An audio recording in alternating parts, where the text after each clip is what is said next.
Você está sintonizado na Rádio Caractere.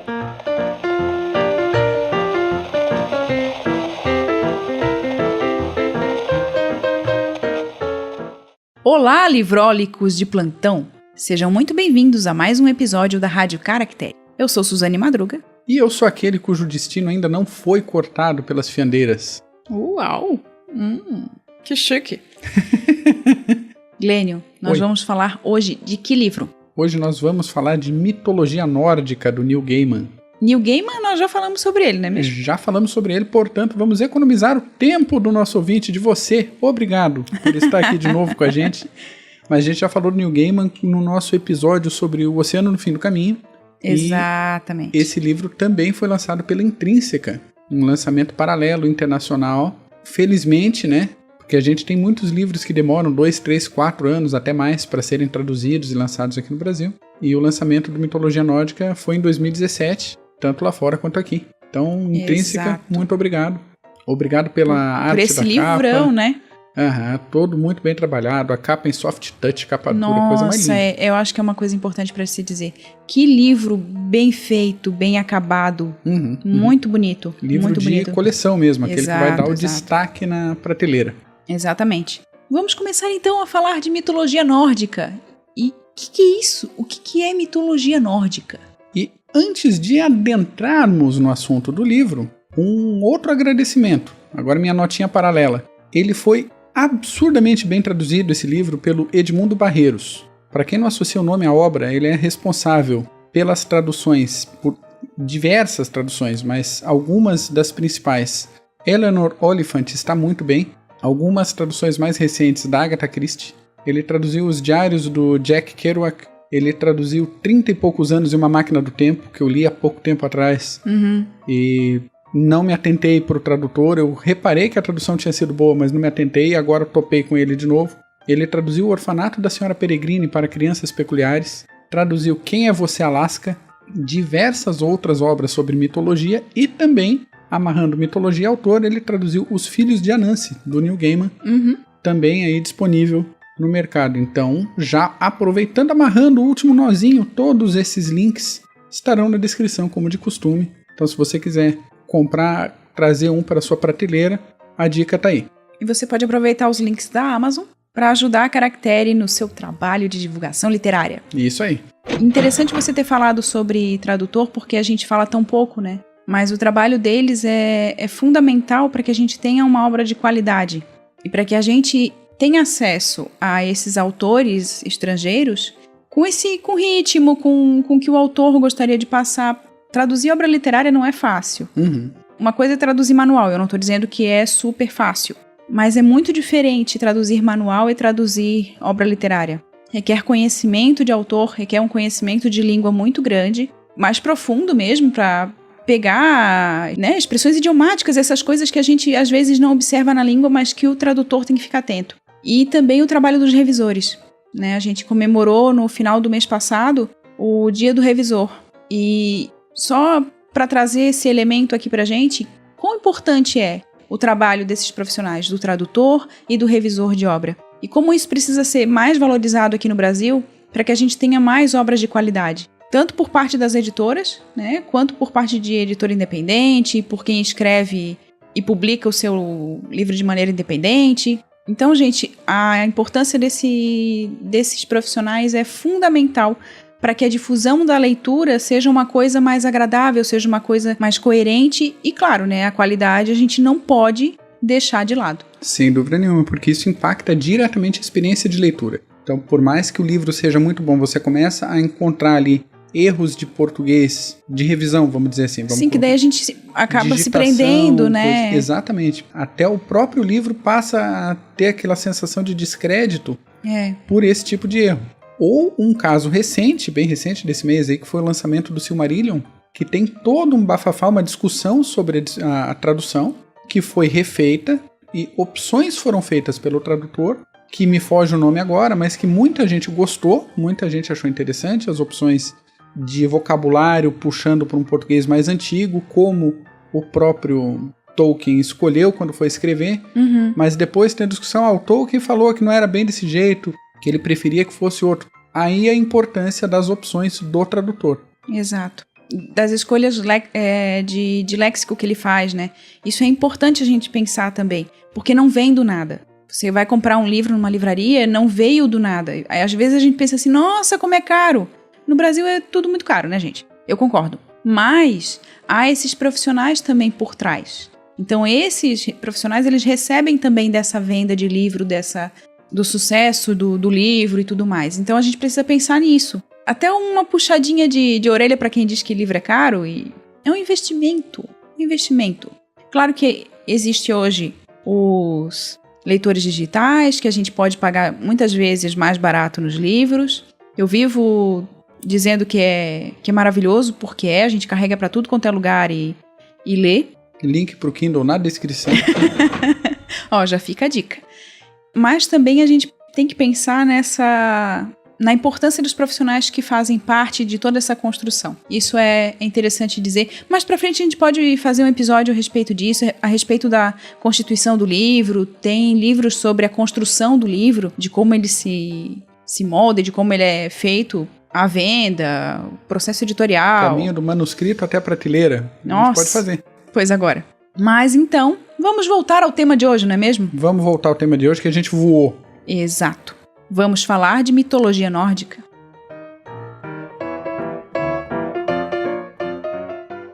Mitologia Nórdica foi publicado então em 2017. Neil Gaiman traz a saga dos deuses. Odin, Thor, Loki, que é um meio-deus, meio gigante. Uma criatura assim, muito maligna. Enfim, e é isso que a gente vai falar hoje. O texto do Neil Gaiman nesse livro, ele se estrutura com uma apresentação e depois com 15 capítulos que vão falando dessas histórias, dessas narrativas sobre os deuses. O interesse do Neil Gaiman por mitologia nórdica e também por mitologia grega, mas principalmente por mitologia nórdica, vem da infância dele, ainda com conhecimento de Asgard, através de quadrinhos. Asgard.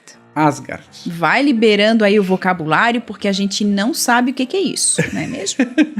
Asgard é um dos vários espaços, vamos colocar assim, a gente vai chegar nisso daqui a pouquinho, a partir da Yggdrasil.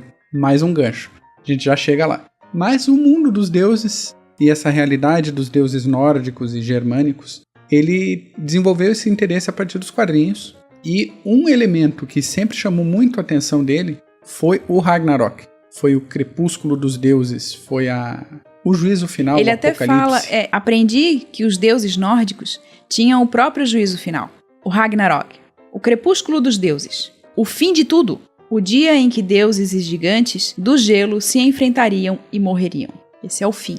É curioso, dá vontade de ler, e dá mesmo. E aí o Neil Gaiman se embrenhou pela origem dos deuses asgardianos, ele foi atrás desse caminho, a partir dos povos germânicos, os seus cultos, depois a migração desses cultos para a Escandinávia, depois para as ilhas britânicas do Mar do Norte, até a Islândia. É bom a gente dizer que ele não tirou isso do nada.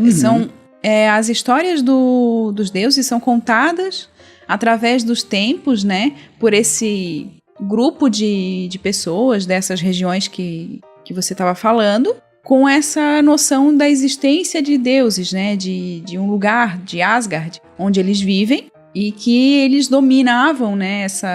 O modo como as pessoas viviam. Pois é, e aí a gente tem até uma divisão de categorias de deuses, os Aesir e os Vanir. Isso. Os Vanir seriam deuses mais ligados à natureza, deuses primordiais, e os Aesir é a linha mais de Odin, de Thor. Nomes de cidades até hoje, de regiões no norte da Europa, denunciam um culto primitivo a alguns ou outros deuses ou categorias de deuses diferentes. Tudo isso foi contado e recontado pelos séculos, só que o registro escrito disso aconteceu só depois da cristianização dessa região. E muita coisa se perdeu. Alguns trechos soltos existem naquelas pedras de registros com entalhes, com runas germânicas e runas nórdicas. Porém, as duas principais fontes que a gente tem, que sobreviveram ainda, são as fontes que foram usadas como base pelo próprio Neil Gaiman. Uma é a Edda em prosa, que é um manual de poesia e uma compilação de várias dessas lendas. Uma Edda é uma poesia, né? Uma poesia que era contada oralmente. Isso. E que foi registrada depois. E esse trabalho de compilação e elaboração da Edda em prosa foi escrito pelo Snorri Sturluson, que foi um poeta, historiador e político da Islândia. E ele fez esse trabalho... Sempre a Islândia, claro. Sempre a Islândia. Por volta ali do ano 1200. Gente, essas lendas, esses contos, essa religião deles vinha desde tempos imemoriais e só no ano 1200, aproximadamente 1200, 1220, é que começa a aparecer nos registros escritos por causa da cristianização, né? E dessa briga que há na Idade Média da Igreja Católica querendo expandir, dominar e todo esse processo não só da Igreja Católica em si, mas dos reis católicos, né? Sim. E o trabalho de adequação da igreja, absorvendo alguns desses cultos e dessas práticas e eliminando ou tentando eliminar outras. Tudo isso vem nesse caminho da elaboração dos textos e o que deveria ser preservado, o que não deveria. E outra fonte é a Edda Poética, que é outra coleção de poemas em nórdico antigo, feitas a partir de um manual do manuscrito da Islândia, o Codex Regius, do século XIII, também 1200 e algumas coisas aí. Essa obra específica ela é composta por 11 poemas mitológicos e 19 poemas de heróis nórdicos e germânicos. Os autores originais, evidentemente, são desconhecidos, porque é uma tradição oral. Até é importante você ter falado disso, porque o Neil Gaiman mesmo, ele não diz assim, eu estou trazendo a história real. Né? Ele está trazendo uma forma de contar essas histórias. Exatamente. E que para cada grupo pode ser diferente. Então, talvez em algum outro livro sobre mitologia nórdica, a gente tenha outro modo de contar, ou as histórias são diferentes, ou os nomes são diferentes. A gente até leu o Anel do Nibelungo, né, que é uma HQ. Há pouco tempo a gente fez essa leitura. Não trouxemos para Rádio Caractere, mas a gente fez essa leitura. E os nomes dos deuses são diferentes, por causa de outra tradição, uma outra forma de como os acontecimentos se deram nessas histórias. Pois é, e uma coisa está sempre amarrada à outra, vira e mexe, tem uma recuperação dessas histórias, porque essa HQ, o Anel do Nibelungo, vem da ópera do Wagner. Exato. Um dos heróis é o Siegfried, que é descrito na Edda Poética. Tá tudo amarrado, aquela frase clássica de literatura, tá tudo amarrado. E aí a gente tem a apresentação do livro, do jeito como o Neil Gaiman escreveu, que ele mesclou Edda em prosa, Edda poética e o jeito dele de contar histórias. E ele fala isso. A graça dos mitos é contar os mitos.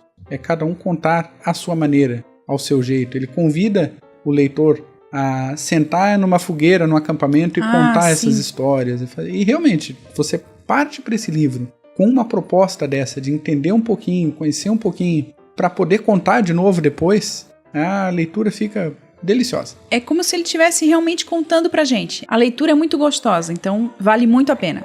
Mas a gente vai passar agora então para cada capítulo desse livro. Vamos lá.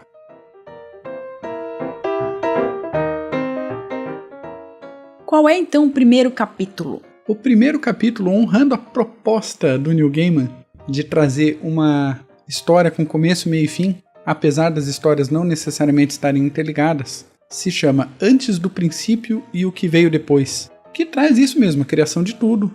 O surgimento de Odin, como é que ele se transformou em Odin, não é mesmo? Exato. A origem dos deuses, dos gigantes, de tudo que sabemos e de tudo que um dia saberemos sobre o mundo, toda essa gênese. É a grande gênese do mundo mitológico nórdico. Ele traz esse capítulo razoavelmente curto, mas bem interessante. Eu gosto muito de Gênesis, de ler Gênesis. De origem, né? De origem. É assim, aquela veia de historiador, né? Um dos capítulos que eu mais gosto do Silmarillion, e agora falando de novo do Silmarillion. Ah, sim, claro, vai voltar sempre no Silmarillion. Principalmente primeiro, segundo, terceiro capítulos, que é justamente essa base, a criação do mundo. E vamos deixar para um episódio sobre o Silmarillion. E se a gente deixar aqui, o Glênio vai falar do início de tudo e como tudo começou. Porque antes era só pedra, antes era só gelo. Mas enfim, vamos voltar ao livro e vamos... Primeiro capítulo, início da mitologia nórdica. Como diz o Neil Gaiman. Como surge Odin, Glênio, Madruga, segundo foco, menino. Foco, mas como diz o Neil Gaiman, a graça de ler os mitos é poder contar os mitos, né? Eu tenho que me segurar, a gente tá falando de um livro específico. Um dia a gente volta em criações. Vamos fazer um episódio sobre Gênesis, diversas Quantos Gênesis. dias vão durar esse episódio? Ô, louco. Quantos dias vai ter o episódio do... Vamos fazer uma série, né? Uma série é legal. O segundo capítulo, aproveitando a risada da minha linda esposa Suzane, a Yggdrasil e os 9 mundos. E nesse capítulo nos é apresentada a Yggdrasil, a árvore da vida, as suas particularidades, peculiaridades e como ela conecta e sustenta as camadas de realidade. O terceiro capítulo se chama A Cabeça de Mimir e o Olho de Odin. E nesse capítulo a gente embarca para conhecer mais sobre o sábio Odin e principalmente sobre a busca dele por mais sabedoria e por mais poder, que literalmente custaram um olho da cara. Né? Ele troca um olho por conhecimento, né? Exato. O Odin é uma figura bem estranha. Por quê? Porque ele, ao mesmo tempo, pelo menos na narrativa do Neil Gaiman, ao mesmo tempo que ele parece ser muito sábio, ele se deixa levar por algumas coisas. Uhum. E daí eu não sei se ele é sábio o suficiente ou se ele só tenha o nome de sábio. Na minha opinião, ele é muito sábio, só que ele ao mesmo tempo é muito ambicioso. E isso cega de vez em quando, então. E a ambição dá uma cegada, dá uma embaralhada nele. Ok. E nota para todo acompanhamento da leitura. Tal como os deuses gregos e romanos, os deuses nórdicos, eles não são perfeitos, não são oniscientes. Exatamente, é bom colocar isso. Não tem essa característica de virtude absoluta. Todos eles erram, todos eles fazem besteira, todos eles se enganam. Eles têm vícios, eles têm ambição, como você falou, eles têm aquela, né, sentimentos ruins, ciúme, inveja, raiva, né? A gente vê, por exemplo, a Freya, ela tem um ódio mortal do Loki. Enfim, mas vamos pro próximo então. Vamos pro próximo. O quarto capítulo se chama O Tesouro dos Deuses. E nesse conto a gente tem a presença dos anões, dos seus tesouros, do seu modo de viver e de trabalhar. E a criação do martelo de Thor, o Mjolnir. E como esse martelo chegou na mão do Thor. Muito interessante, porque foi uma estratagema do Loki para que o anão fosse mal visto pelos deuses e a criação dele não fosse a escolhida. Ele retira o cabelo da esposa do Thor. Ó a história, né? Ele faz a esposa do Thor ficar careca. E nesse pedido pros anões, ele divide os anões em 2 grupos. Um grupo ia fazer o cabelo da esposa do Thor e mais alguns presentes pros deuses, que é Odin, né? E mais um outro deus. E uma dupla de anões, ele diz assim, vocês vão fazer o presente que os deuses vão dizer assim, esse é o melhor presente já existente. Só que ele boicota os anões, porque os anões pedem o seguinte, a gente vai entregar o presente, mas você vai perder a cabeça. Coisa mais interessante. Nada é de graça. E assim surge, desses 2 anões, o martelo do Thor. Cabo pequeno, mas com uma força impressionante, que se esconde em qualquer lugar e só o Thor pode manusear. Isso é uma maravilha. Isso, se a gente cruza com histórias de armas lendárias pela literatura mundial, a gente tem lembranças aí da Excalibur e de tantas outras espadas animadas e armas animadas. E que só funciona com um dono, tem isso também. E que ela sabe que às vezes a arma se rebela. É uma arma com personalidade. É uma arma com personalidade, é isso aí. Aí o quinto capítulo, o Mestre Construtor. Esse é mais dedicado ao Loki, às suas habilidades, suas particularidades, seu jeito de ser. Ele usa no livro inteiro os epítetos, né? Aham. Eu chamaria o Thor, eu criaria um outro epíteto para o Thor. Thor, o Tanso. Mas, enfim, né, ele vai dando esses epítetos, né? E nesse capítulo também a gente tem a história do muro que separa e que protege Asgard dos gigantes de gelo. Se você tá lembrando de alguma muralha que protege o mundo gelado do mundo dos deuses, aí não é coincidência. O George Martin também bebeu. Percebamos as referências. O tempo todo. O capítulo 6 se chama Os Filhos de Loki e traz a história um pouquinho da origem e da função dos filhos desse nosso querido, desse amado. o rei das estratagemas. Ele é todo astuto, mas ele cria um monte de problema para os deuses. E com os filhos, não é diferente. Os filhos são responsáveis pelo Ragnarok. Mas enfim, ele tem esses filhos com uma giganta. A gente não pode esquecer que ele é meio deus, meio gigante, o Loki. E é muito impressionante. Um deles é um animal enorme e forte. É o Fenrir, um lobo gigante. Isso. Né? A filha é a Hel, que vai ser a responsável pelo inferno. Pra onde vão aqueles que não vão pro Valhalla. Uhum. O que é Valhalla, Glênio? A Hel é a governanta do reino dos mortos desonrados. Isso. Pessoal que não merece um lugar bom. É porque lugar gelado, triste, escuro. E o Valhalla é aquele grande salão. É o lugar bom, é o lugar do guerreiro. Isso, onde o pessoal vai guerrear durante o dia, ficar se matando o dia inteiro. E à beber à noite pro salão pra beber, pra fazer umas estripulias eróticas. É a ideia na mitologia nórdica de céu. E a outra filha, a grande serpente que envolve o mundo, tem umas histórias ótimas dela com o Thor também, que é a Jormungand. Detalhe e sublinhar o nome dessa querida aí, porque as histórias dela são muito legais, muito interessantes. Por quê? Por que sublinhar? Tal como o martelo do Thor tem paralelos com outras armas lendárias, essa serpente tem paralelo com outras serpentes e criaturas lendárias. Se a gente for atrás da mitologia egípcia, também existe uma grande serpente que é combatida de dia e à noite. A gente volta nessas lendas também, mas principalmente por esse paralelo. É interessante a gente prestar atenção em algumas coisas que são peculiares, como o Fenrir, é muito peculiar, o lobo gigante. Sim, e é interessante, né? Porque outras coisas que têm ligação com demais mitologias. Parece que são mitologias universais da humanidade. E os 3 são filhos do Loki, que é o rei das ideias desnecessárias, digamos assim.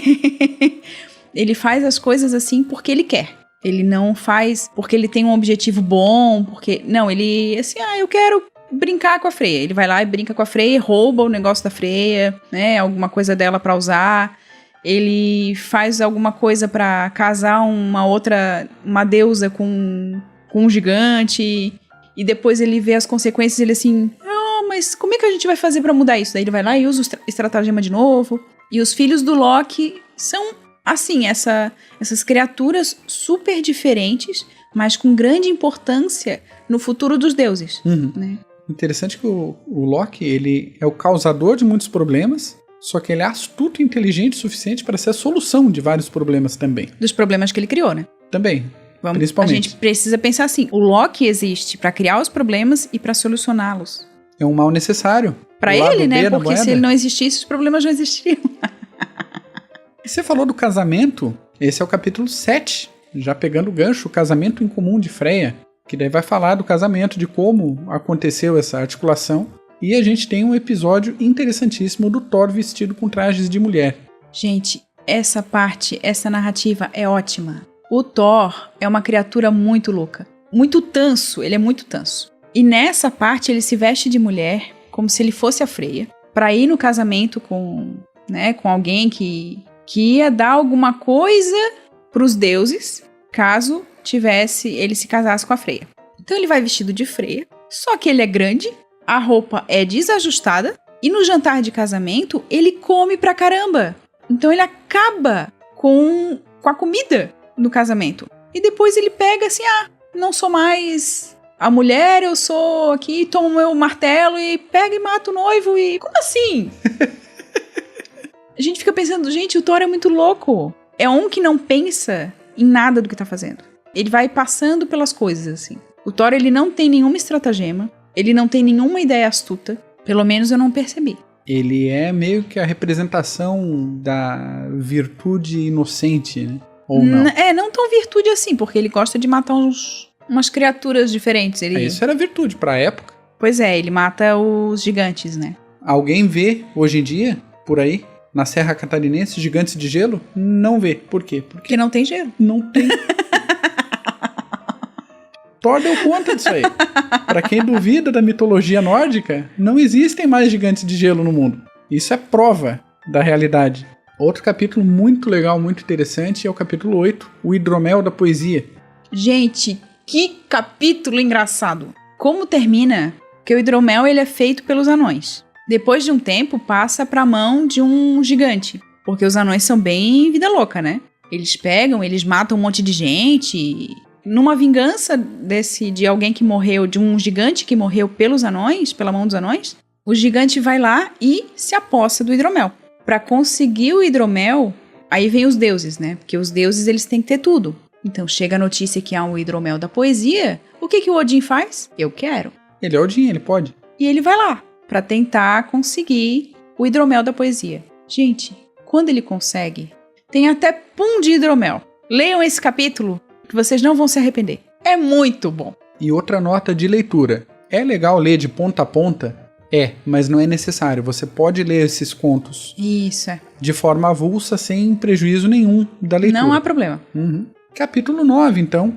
Outro ótimo, que é o Thor na Terra dos Gigantes. O Thor, eu digo, é uma criatura assim, é muito tanso. Porque ele vai lá e o amigo dele, que é um outro deus, um deus que perde uma mão. Na boca do Fenrir. Exatamente, na boca do filho do Loki. Resolve, esse aqui é meu amigo, e daí ele dá um outro nome pro Thor, porque o Thor é muito mal visto no meio dos gigantes. Se os gigantes sabem que o Thor tá ali, eles vão querer a cabeça do Thor. E daí ele fica lá. Daí ele come da comida dos gigantes, os gigantes estranham porque ele come demais. Né? Imagina alguém grande, forte e que come muito. É o Thor. E o Thor, ele precisa dos gigantes de uma panela, de um tacho, alguma coisa assim, pra fazer um jantar, né? Ele precisa oferecer pro outro deus, para que o deus ofereça o jantar, ele precisa de uma panela grande, que os gigantes têm. Gente, ele vai na casa do chefe dos gigantes, do líder dos gigantes, e se passa por outra pessoa, se passa pelo amigo desse deus, desse outro deus, porque deus e gigantes estão tudo ali misturados, né? Não tem o negócio, o gigante aqui, os anões lá e os deuses, eles são tudo misturados. E daí tem essa parte que, assim, como assim? Ele pega e mata todos os gigantes. É muito louco. E assim, a parte que ele vai pescar com o chefe dos gigantes, e de repente ele começa a trazer problema pro barquinho que ele tá, e o gigante olha assim, que isso? O que ele tá fazendo? E nem ele, pelo que a gente lê, nem o Thor entende o que tá fazendo. Normal, né? Thor é muito doido. Capítulo 10, então. Outro capítulo que eu achei interessantíssimo, que é as maçãs da imortalidade.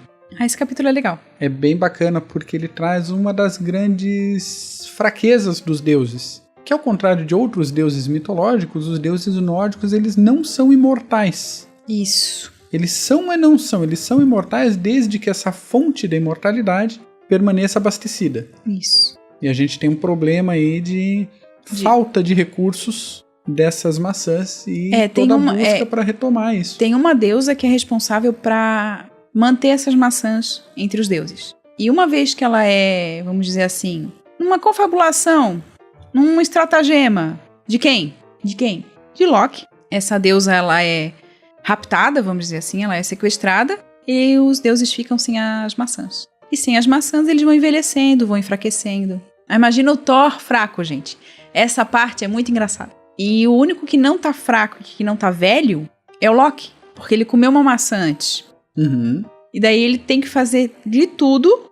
Aí ele tem que criar um outro estratagema pra trazer a deusa de volta. Gente, olha, esses deuses são umas figuras. O próximo capítulo, então, o capítulo 11. É a história de Gerda e Frey. Outro capítulo interessantíssimo que vai trazer um pouco do custo do amor que ocorre quando tem um relacionamento entre um deus e uma gigante. E nesse capítulo também a gente tem mais detalhes sobre o Valhalla, que a gente comentou antes, a gente vai ter um pouco mais de aprofundamento aqui. Capítulo 12, a pescaria de Ymir e Thor, e aí mais um aprofundamento sobre os vícios e as vaidades dos deuses, o preço que eles estão dispostos a pagar para atingir esses objetivos, e o valor da cerveja na pescaria. Hoje em dia a gente vê o pessoal indo para pesca e pague e dizendo que vai pescar para beber. Isso daí tá em mitologia nórdica também. Olha de onde veio. Tá tranquilo, é cultural, faz parte. E o próximo, Glenn? O próximo capítulo, se fosse para escolher um capítulo Assim, leia sem falta. É esse, é o capítulo 13, A Morte de Balder. É uma história triste, é uma história tensa, e ela tem ligação com as próximas 2 histórias. Acaba sendo o ponto-chave que leva ao Ragnarok, né? Ao juízo final. Então ele é um deus muito querido. Todos amam esse deus. Ocorre um juramento geral para que todos os seres se comprometam em não ferir o Balder. E um ser acaba não dando bola, porque ele se sente insignificante e acaba não indo fazer o juramento. Aí um tal de Loki, não sei porquê, ele... Assim, eu normalmente sou um defensor do Loki, mas ele deu uma pisadinha aí. Em todas, né? Ele pisa em tudo, né? E acontece algumas escolhas, uma brincadeira que ele resolve fazer, aproveitando a situação de um outro deus. Então tá todo mundo jogando coisas no Balder. E, ok, todo mundo brinca porque nada fere. E aí alguma coisa acerta ele e ele morre. E todo mundo fica com aquela cara de ok. Todas as coisas prometeram não ferir o Balder, né? Apenas o Visco. Porque a mãe do Balder achou que não precisava. Aquilo ali não vai fazer nada. É um dardo daquele que o Loki faz e ele dá na mão do irmão cego do Balder. E o irmão cego é quem fere o deus mais querido entre os deuses. Quando se perde o mais querido dos deuses, há um problema porque não tem mais alegria. Ele era a alegria dos deuses. Ele era a paz dos deuses, o Balder. Quando se perde o Balder, não se tem mais nada. Então tem uma parte até depois desse episódio que o Balder morre, que ele é levado para Pira e um outro deus vai até Hel para pedir para trazer de volta o Balder. Porque ele é a alegria dos deuses. Durante essa questão da Pira, como é que faz o negócio da Pira, né? Eles colocam um barco, colocam o deus morto com as melhores coisas que ele tem, com as suas armas e tudo mais, e colocam fogo. Então você já viu aí Game of Thrones? Sabe aquela parte do pai da Catelyn, né? Que tem que colocar fogo no barco que ele está sendo conduzido? E é isso. Era essa a proposta. E daí eles colocam fogo no corpo do Balder e não acreditam que ele não vai voltar. Porque o outro deus está lá tentando falar com a Hel, a filha do Loki, para que ele retorne. E daí ela dá uma proposta para esse deus. E qual é a proposta? Você vai ter que provar que todos sentem falta do Balder.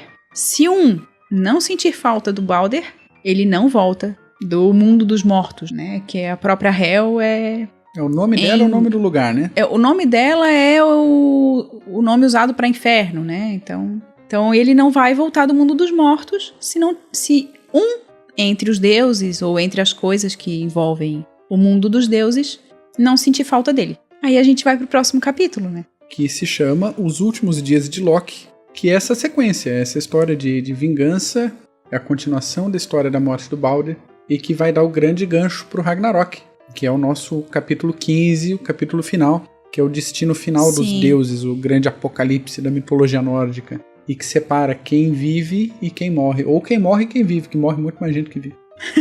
Morre todo mundo, na verdade. Morre quase todo mundo.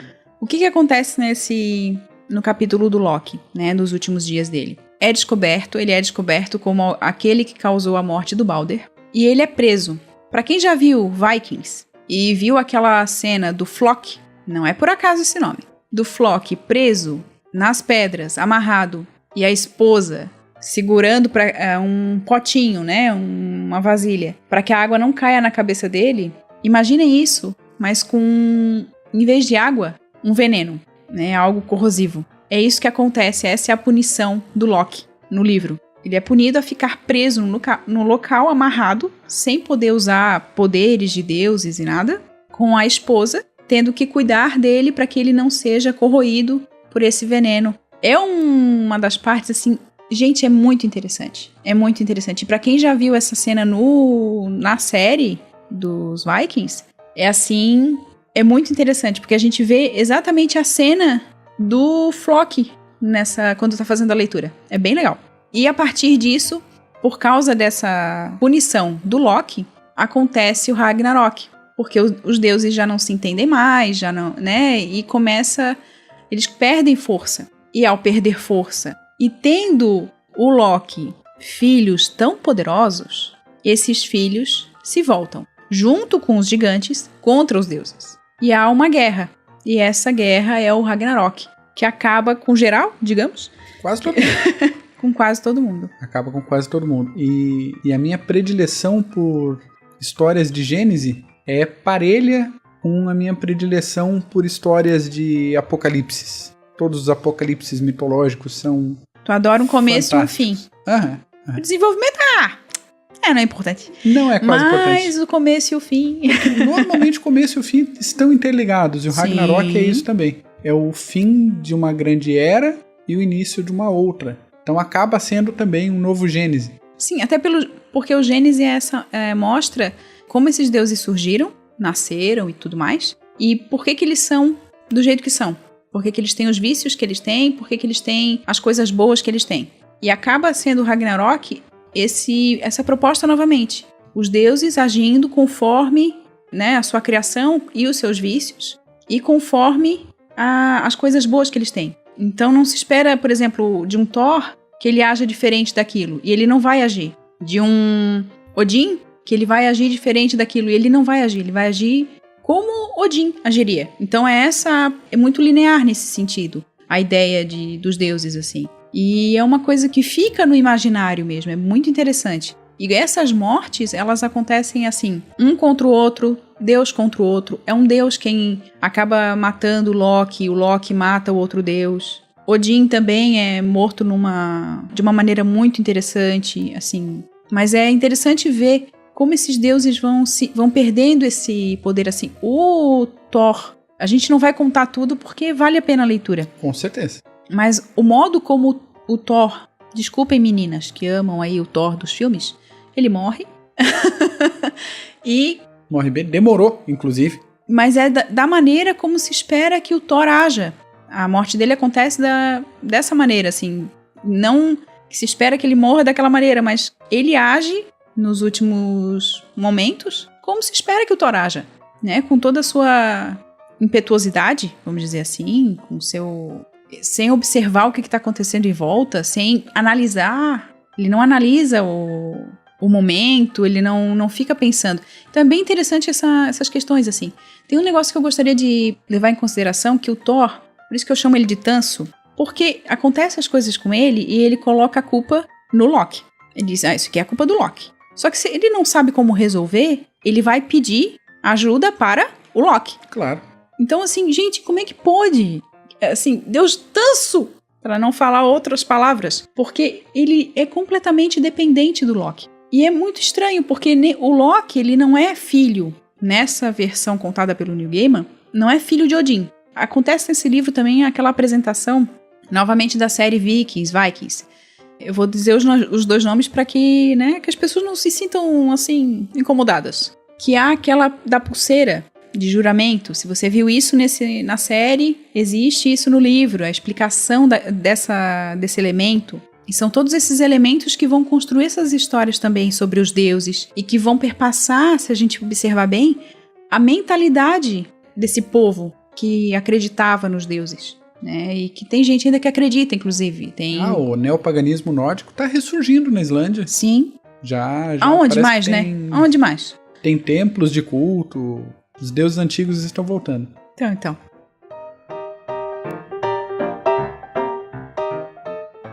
É nesse sentido que a gente tem essas representações, né? E essas representações são explicadas pelo Neil Gaiman nesse livro. A gente não contou tudo, a gente passou algumas coisas, a gente fez comentários a respeito dessas histórias. O que a gente achou da leitura, porque é isso que a gente faz nesse podcast também, a gente traz percepções de leitura.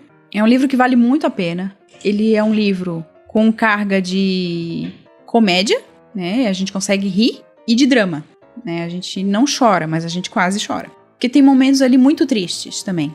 E é muito interessante. É muito interessante. Para quem que você recomenda o livro? Para quem gosta de fantasia. E para quem gosta de entender a mentalidade dessa população sobre deuses e tudo mais. Eu acho que até para entender algumas coisas de quem gosta de Game of Thrones, por exemplo, é interessante. Porque você vai perpassar essas ideias, né? Claro que não tem o Odin para George Martin, mas tem outros elementos. Então, o poder dos deuses, os deuses não são perfeitos, se os deuses quiserem. Então, toda essa mentalidade é interessante a gente percebe aqui.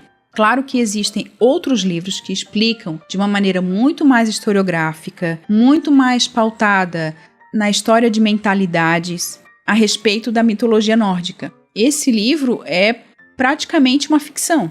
É uma ficção contada a partir de histórias contadas a respeito dos deuses. Mas é interessante para a gente perceber como é que se construiu também essa noção de deuses. E é uma leitura muito rápida, muito tranquila, a narrativa é ótima, a tradução, como o Glenn falou, foi muito bem feita. E o Neil Gaiman é esse que escreve e a gente acaba se encantando pela escrita dele. Um grande contador de histórias, né? Exatamente, ele sabe contar histórias. Essa minha recomendação é mais ou menos por essa linha que você falou também. Não é um livro de estudo sobre mitologia nórdica. Exato. Existem livros bem mais profundos, mais completos, com mais histórias. Existem as Edas, pessoa que quer estudar mais a fundo realmente, vai direto na fonte, tá preservado, tá online, o negócio foi escrito no século XIII, tá em domínio público tem algum tempo já, né? Não tem problema. Só não tá em português. Tem que procurar. De repente até tá em... acredito que não. Acredito que não tem. Se tiver alguma coisa em português e você conhecer, avisa pra gente. Avisa a gente aí. Mas é um bom primeiro contato para quem quer conhecer um pouquinho, para quem quer dar uma arranhada no assunto e para quem quer entender referências. Isso. Uma vez principalmente que você referências de série, de filme que a gente assiste sobre o período medieval, o período que vem com essa carga de... Principalmente do pessoal... É nórdico, né, gente? Então é daquela região lá. Pra você que gosta de Game of Thrones, como você falou, pra quem gosta de Tolkien, o Tolkien pega muita referência até de mitologia nórdica. O Último Reino do Cornwell. Isso. Muita coisa é puxada daí, porque a religião é o paganismo nórdico, germânico, antigo. Exatamente. Então tem o seu valor cultural também, mas é por aí, se você quer um estudo cultural religioso, tem outras obras mais completas para isso. Mas se você quer essa referência e quer se divertir com os deuses, a grande porta de entrada está aí com o Neil Gaiman. Exatamente.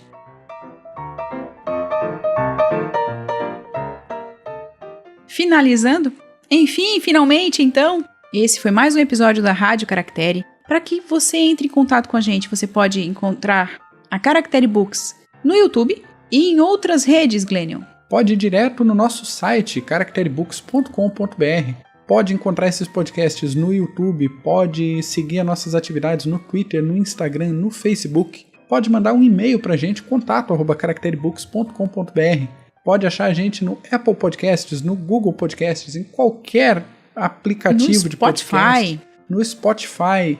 Digita Rádio Caractere ou Caractere Books em qualquer mecanismo de busca que você vai nos encontrar. Dá uma googlada aí, gente. Dá uma googlada. Google, Bing, qualquer negócio, a gente tá por aí. É isso então, gente. Muito obrigada por escutar mais um episódio da Rádio Caractere. Nós agradecemos a audiência e a participação de pessoas que entram em contato com a gente. Como disse o Glênio, entre em contato nas nossas redes, estamos por aí. Pega um livro, relaxa o corpinho e até quando os deuses quiserem. Você acabou de ouvir mais um episódio da Rádio Caractere.